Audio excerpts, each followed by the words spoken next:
எப்படி இருக்கீங்க? இன்னைக்கு கோதுமை தோசை எப்படி பண்ணணும்னு உங்களுக்கு சொல்கிறேன். கோதுமை தோசை எல்லாருக்குமே பண்ண தெரியும். ஆனால் இன்னைக்கு கோதுமையில வச்சு கோதுமை தோசை பண்ண போகிறேன். எவ்வளோ மெல்லிஸாக பேப்பர் மாதிரி வந்திருக்கு பாருங்கள். உங்களுக்கும் எப்படின்னு சொல்கிறேன், நீங்களும் பண்ணி பாருங்கள். அதுக்கு வந்து கோதுமை வந்து 1½ கப்பு எடுத்து வச்சுருக்கேன். முழு கோதுமை. நம்ம மாவில் தான் பண்ணுவோம். இப்போ வந்து முழு கோதுமையில் பண்ணுவோம். 1½ கப்பு முழு கோதுமை எடுத்திருக்கேன். அரிசி வந்து 1/2 கப்பு எடுத்திருக்கேன். அரிசி இதே கப்பால் அரிசி 1/2 கப்பு எடுத்துங்க. இதோட கம்மியாக கூட எடுத்துக்கலாம். 1/4 கப்பு கூட அரிசி எடுத்துக்கலாம், உங்கள் சௌரியம். அதோட அரிசி 1/2 கப்புனா 1/4 கப்பு உளுந்து, வெந்தயம் 1 டீஸ்பூன், அதுதான் அளவு. நைட்டே வந்து கோதுமையை மட்டும் நைட்டே ஊற வச்சுருங்க. அரிசியும் உளுந்தையும் காத்தால ஊற வச்சா போதும். வெந்தயத்தையும் நைட்டே ஊற வச்சுருங்க. இல்லைன்னா நைட்டே எல்லாத்தையும் ஊற வச்சுட்டு காத்தால அரைங்க.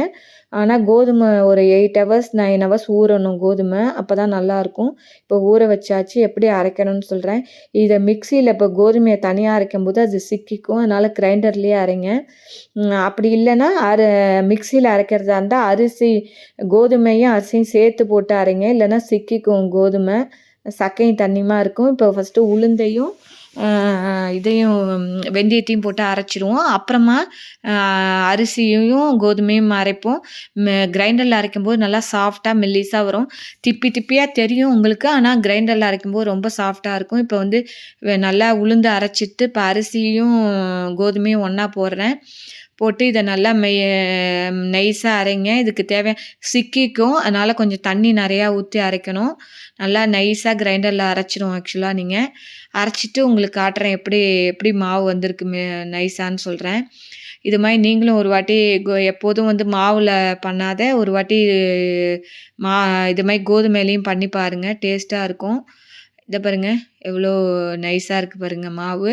இப்போ இது நைட்டு நம்ம தோசை வாக்கலாம். நைட்டு நல்லா பொங்கிட்டு பாருங்கள். நைட்டே ஊற வச்சதுனால கோதுமை சீக்கிரம் பொங்கிடும். அதனால் நைட்டு நான் இதை வாக்குறேன். இன்றைக்கி நைட்டு எங்களுக்கு டின்னர் வந்து கோதுமை தோசையும் சாம்பார் அண்டு மிளகாப்பொடி தான். நான் எவ்வளோ மெல்லிஸாக வந்திருக்குன்னு உங்களுக்கு காட்டுற பாருங்கள். ஒரு தோசைக்கல் எண்ணெய் தடவி இதுங்கிட்ட அதில் தோசை வாப்போம். எவ்வளோ மெல்லிஸாக வாக்குறேன் பாருங்கள். எவ்வளோ சாஃப்டாக வருது பாருங்கள். நல்லா சாஃப்டாக இருக்கும். சாப்பிட்றதுக்கும் பசங்க வந்து 1 கோதுமை தோசை 2 கோதுமை தோசை இல்லை 4-5 கோதுமை தோசை கூட சாப்பிடுவாங்க.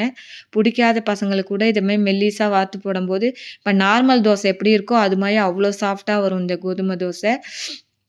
நீங்களும் உங்கள் வீட்டில் பண்ணி பாருங்கள் எவ்வளோ மெல்லிஸாக வந்திருக்கு. பிடிச்சிருந்தா லைக் பண்ணி ஷேர் பண்ணி சப்ஸ்கிரைப் பண்ணுங்கள். இன்றைக்கி நைட்டு எங்கள் வீட்டில் இதான் டின்னர். இது கோதுமை தோசை அண்டு சாம்பார் அண்டு மிளகாப்பொடி. பாருங்கள் 3 தோசை வாத்துட்டேன்.